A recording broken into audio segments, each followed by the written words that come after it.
Il y a des silences qui pèsent plus lourdement que la terre. Il y a des silences qui crient plus fort que toutes les douleurs du monde. Il y a des silences qui tuent. En ces 80 ans de la libération d'Auschwitz, Serge Carbonel, poète fidèle de nos rencontres, nous propose un moment de mémoire au travers de textes, poèmes de déportés qu'il a réunis. Serge, à toi.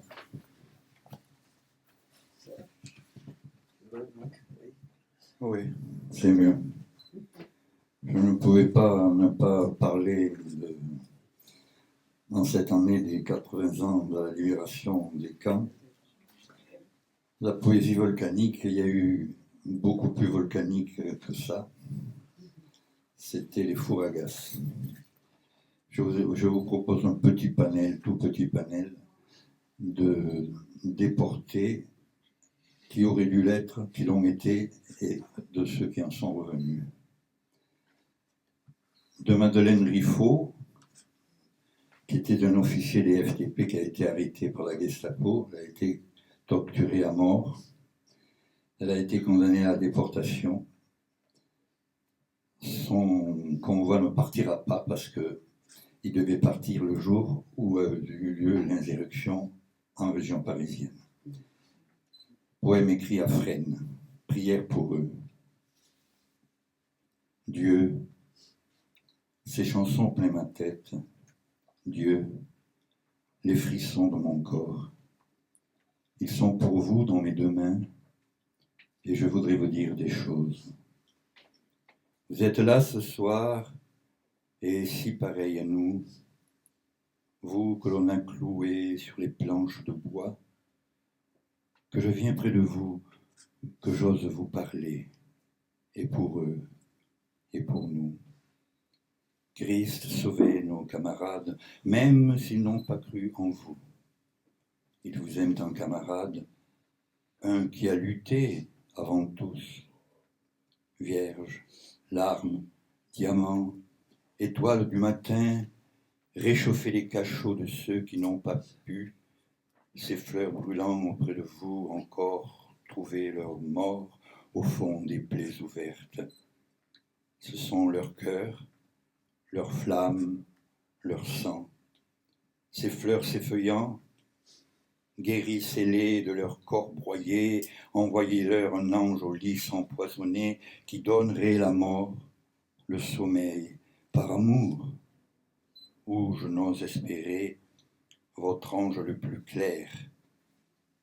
Cet ange, ils l'attendent encore, ils le nomment entre eux liberté.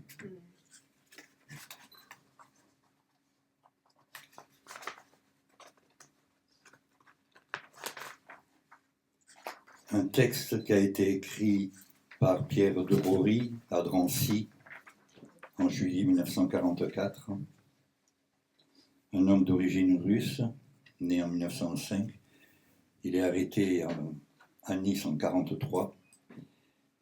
Il réussira, lui, à s'évader de son convoi en sautant. Silence. Il y a des silences qui pèsent plus lourdement que la terre. Il y a des silences qui crient plus fort que toutes les douleurs du monde. Il y a des silences qui tuent. Le silence suit le bourreau. Il est sur les champs ensanglantés, sur la montagne de cadavres dans les abîmes de la tristesse humaine. Le silence est une nuit sans rêve et sans étoiles. J'ai vu un silence. Dans le vestibule de la mort, une caravane partait vers le dernier voyage. Le silence était vide, comme le camp dans cette heure matinale, comme moi-même, comme le lit où hier encore Henri a rêvé de matin luisant de lumière. La nuit sur les paillassons sales, les débris humains mènent une bataille, la seule dont ils soient encore capables contre les puces, contre les punaises, et aussi contre leurs souvenirs. Dans le silence gris, j'écoute mon âme qui ne veut pas céder mon sang qui vibre encore et qui bouillonne, et je veux crier, réveiller mes camarades, les gardiens, les bourreaux, les rues endormies, la cour des supplices, la terre tout entière. Je voudrais leur crier en face toute ma douleur, toute mon envie de vivre, de respirer, de jouir de ma haine. Mais le silence pèse, pèse, mes lèvres ne bougent pas, les cris s'étranglent dans mon sang et mon cœur bat le rythme lourd du silence gris. Les yeux noirs, grands ouverts sur le monde de la petite Monique, 6 ans, matricule 25 748. Je l'ai vue arriver dans cette nuit noire du 23 juillet. Je l'ai prise dans les bras. Toute la tendresse accumulée, tous les orages ont jailli et brisé toutes les digues. J'ai senti dans mes bras une détresse immense, une douleur poignante, sans commencement et sans fin. J'ai porté en Hercule toute cette nuit sur mes bras un monde, une toute petite fille endormie. Les miradors ont balayé de leur lumière aveuglante tout ce qui vivait d'humain dans cette nuit. Mais le silence seul a régné en maître. Un silence qui parle comme les yeux de la petite Monique. Seuls tes yeux sont restés. Et le silence. Un texte de Harriet Humbert Laroche. C'était une amie du poète Charles Viltrac et du groupe de l'abbaye de Créteil. Elle était agent de liaison, elle a été arrêtée en janvier 1943. Après plusieurs mois à Fresnes, elle est jugée à Berlin, elle est emprisonnée à Joer en Silésie, elle est déportée à Ravensbrück, à Mauthausen et à Bergen-Belsen où elle meurt. Lorsqu'elle était là-bas, elle a écrit ce texte-là. On tue. On tue. Du bout de la terre à l'autre, on tue. On tue sur la mer. La nuit, on peut voir dans l'énorme et indifférente solitude de l'eau les cadavres qui ont encore leurs dernières larmes à leur face de linge tournée vers le ciel. On tue aux courbes fleuries des fleuves. On tue aux flancs chauves des montagnes. On tue dans les villes où le tocsin qui sonne crie la douleur des dômes saignants et des cathédrales éclatées. Là, depuis des siècles, on a travaillé, mais la terre est soudain devenue une éponge monstrueuse, buvant la longue patience des hommes, partout la peur, la nuit, la mort. Pourtant, le soleil est là, je l'ai vu ce matin, jeune, fort, exigeant, il ruisselait sur les toits, il mordait au cœur des arbres, il empoignait la ville aux épaules et réclamait de la terre son réveil. Il est là, il est au fond de toute chose, et devant ce monde qui s'entoure, s'affaisse et se repue, il y a la mystérieuse et latente énergie qui refuse les ténèbres et ne veut pas qu'on tue la vie.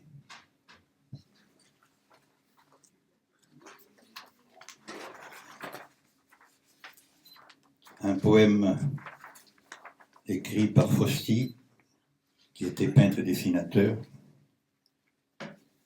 Il fera paraître à titre posthume un bouquin de 100 dessins du camp de concentration. La faim. F-A-I-M. À quoi peut-on penser si ce n'est à la mort? Car penser à la mort, c'est penser à la vie. Je rêve du passé et j'ai quelques remords. Je rêve à l'avenir et voici des envies. Envie sourde d'être je ne sais quoi, d'être un homme vivant, un homme à la mine souriante, d'être un homme véritable, comme avant. Je pense à la mort et la mort me fait peur. Certes, la mort des autres me laisse indifférent. Le camarade s'oublie comme un vieux soulier. N'en croyez rien, je ne suis pas si mauvais. Mais mourir à 20 ans, n'être plus qu'un cadavre, comme on en trouve en tas près des blocs allongés, dont les yeux larges ouverts semblent chercher le havre où l'atroce comédie pourrait se prolonger. N'être plus qu'un cadavre que l'on jette pêle-mêle sur un tas d'autres morts pareils aux vieux chiffons. Je regarde un squelette dont les membres se mêlent, et de n'être que cela, mon esprit se confond. Mais aujourd'hui, je vis, je respire, et j'ai faim. Je ne suis pas un mort, je retrouve mon rire. Je fais 2 pas heureux, puis que ferai-je demain? Je regarde le tas et rentre mon sourire.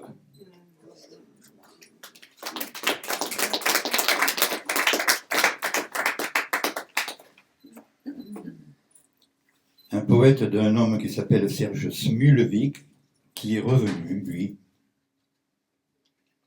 Il a passé beaucoup de temps en camp.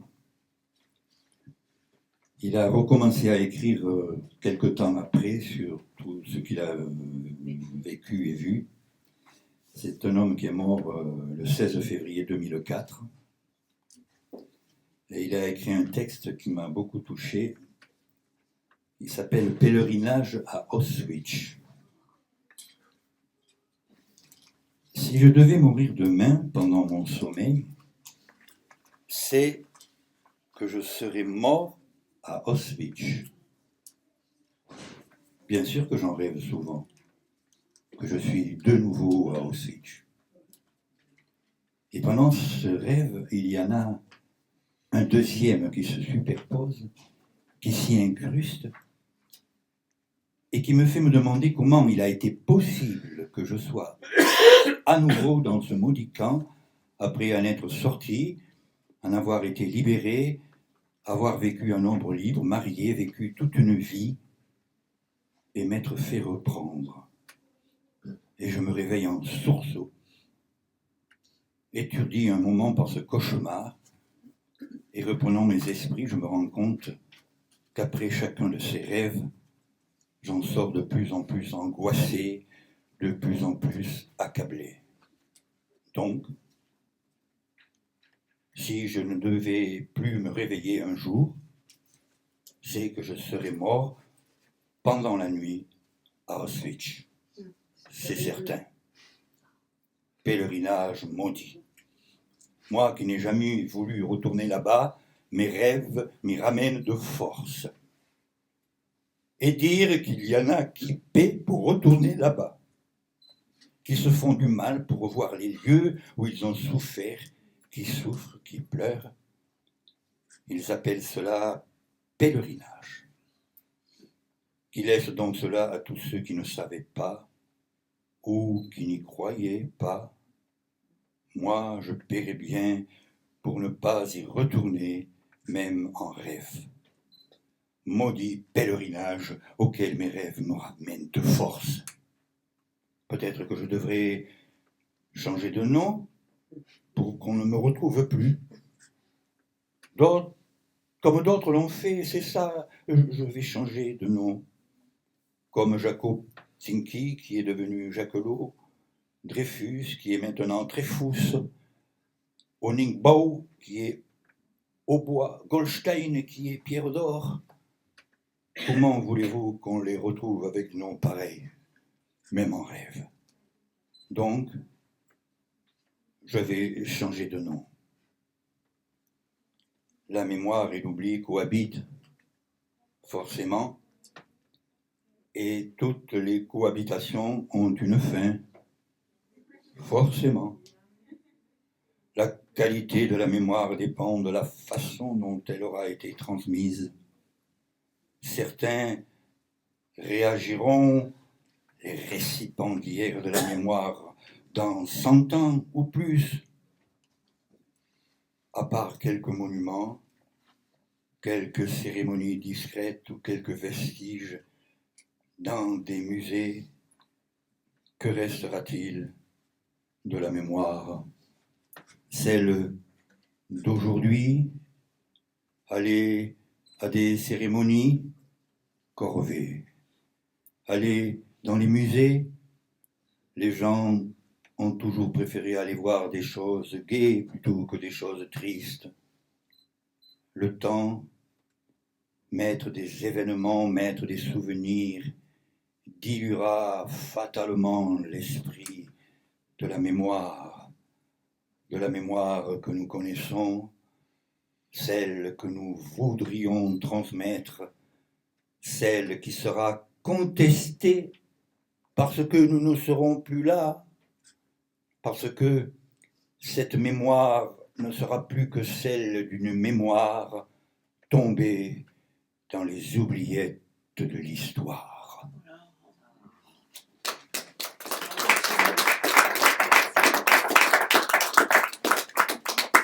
D'où cette évocation pour qu'elle ne tombe pas dans les oubliettes de l'histoire. Merci, Sarah. Merci.